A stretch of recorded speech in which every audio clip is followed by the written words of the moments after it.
Well, in 1973, I was a postdoc in molecular biology at Columbia University. And it was a time really of a lot of intense discussion. I had a lot of friends who were postdocs. Subjects came up naturally. And I just happened to come across a copy of the Wistar Symposium that was held in 1966 in Philadelphia. It's a collection of essays about Darwinian theory.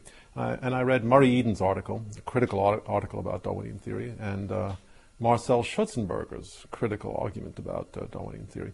And I started talking about it with the other postdoctoral fellows, people who were working in the laboratory at the time.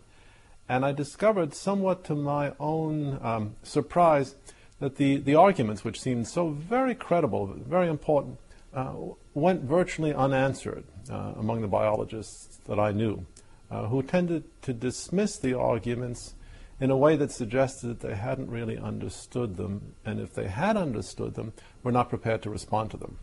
And that was the beginning of my skepticism about Darwinian theory. When I spent a year in Paris working with Schutzenberger, of course, both of us enriched each other's opinions. Schutzenberger had been a long-standing critic within the French biological establishment of Darwinian theory. And what he had to say reinforced what I had to say, what I had to say reinforced what he had to say. Later I talked with Murray Eden. There were a group of us who were similarly skeptical. I must say in the 70s, in the late 60s and in the 70s, there was a much more intensive degree of opposition to Darwinian theory, a much greater willingness to examine Darwinian orthodoxies. The great counter-reformation took place in the 1980s and the 1990s. So when I started work, or when I started thinking about these issues, Schutzenberger and I wanted to write a book together on this. There was a very relatively liberal attitude among mathematicians, people who were interested, physicists, people who were interested in Darwinian theory, a much greater willingness to wonder whether any of this could possibly be true. So that was roughly my own background, my own approach to it. Well, the claim that all skeptics about Darwinian orthodoxy or Christian fundamentalists stands refuted by me. It's obviously not true. I'm neither Christian nor a fundamentalist. But lots and lots of people are skeptical in the scientific community. I know dozens of mathematicians who scratch their head and say, you guys think this is the way life originated? It's absolutely a preposterous theory. And many, many very significant figures. John von Neumann, one of the great mathematicians of the 20th century, just laughed at Darwinian theory. He hooted at it. So it's perfectly absurd. This is a point in a polemical dispute. It's not a reasonable standard of criticism.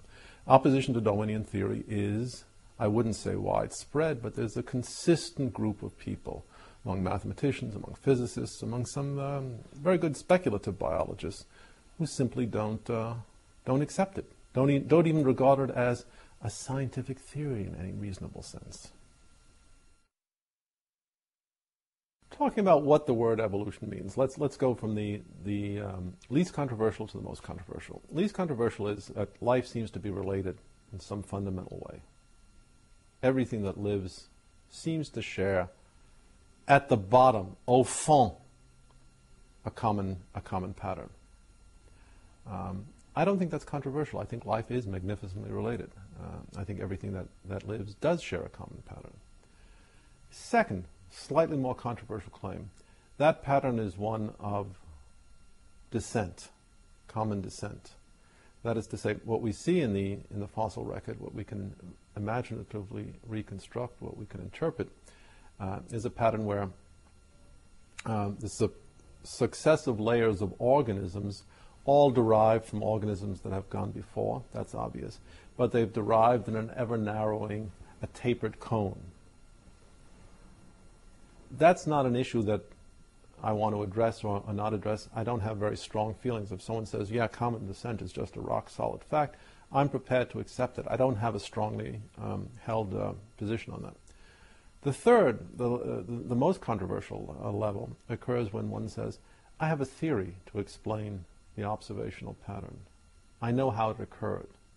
And that theory is not common descent, not common pattern, but a specific mechanism, an engine capable of reproducing the effects we see around us. Common descent is involved because the engine, in part, assumes hereditary transmission of information. But it's not just common descent, it's hereditary transmission of information with random accidents and with natural selection. That mechanism, and this is the controversial claim, is adequate to account for the manifest and observed complexity of living creatures. I say it's controversial because I think it's false. Not only do I think it's false, I think it's overwhelmingly false. On that level, when one actually has a theoretical proposal to make, however innocently expressed, however far from the standards of theoretical proposals one finds in physics, at that level there's a genuine controversy. There are issues to be determined, and they cannot be determined by injunction, by fiat, by declaration. They have to be determined by a very serious, careful, sober investigation of the evidence and the theory. There's no evading that. And that hasn't been done since Darwin wrote in 1859. There have always been critics, they haven't been heard. There's always been a countercurrent of disgruntlement and dissatisfaction that's never been adequately voiced. It's about time that's done. Nothing will happen. Nothing bad will happen. The question is, why among physicists is there a more reasonable sense of skepticism about Darwinian orthodoxy than among biologists? I'm not sure I have a comprehensive explanation. Part of it's sociological, the way biologists are trained. No one who is really interested in biology, who's working in a laboratory setting, who's doing work in genetics and molecular biology, bothers a whole lot about Darwinian theory. The people who are actively engaged in research take it for granted because the political penalties of questioning it are very high. And there's a very natural suspicion among, say, a molecular biologist that the experts have gone and figured it out in another discipline. This doesn't happen to be true, but there is a very natural suspicion. So the political price to questioning Darwinian theories is high, the incentive is low, and that's the natural result, that the community is relatively phlegmatic. But still, there are some talented biologists at work who are not entirely satisfied with reigning paradigms. Look, even Crick, even Francis Crick, who with Watson discovered the structure of DNA, when he started to think about the origins of life from chemical constituents, he just threw up his hands after a while and said the cumulative improbabilities are so staggering that in all likelihood life was sent here from outer space. He's right. I mean, that's a better explanation than anything we've got. Directed panspermia. It doesn't happen to be a scientifically very satisfying explanation because we want to know just how it originated out there in outer space. But Crick was honest enough to do the calculations, and he came up with the obvious conclusions. Just no way that's going to originate on Earth given our current understanding of chemistry.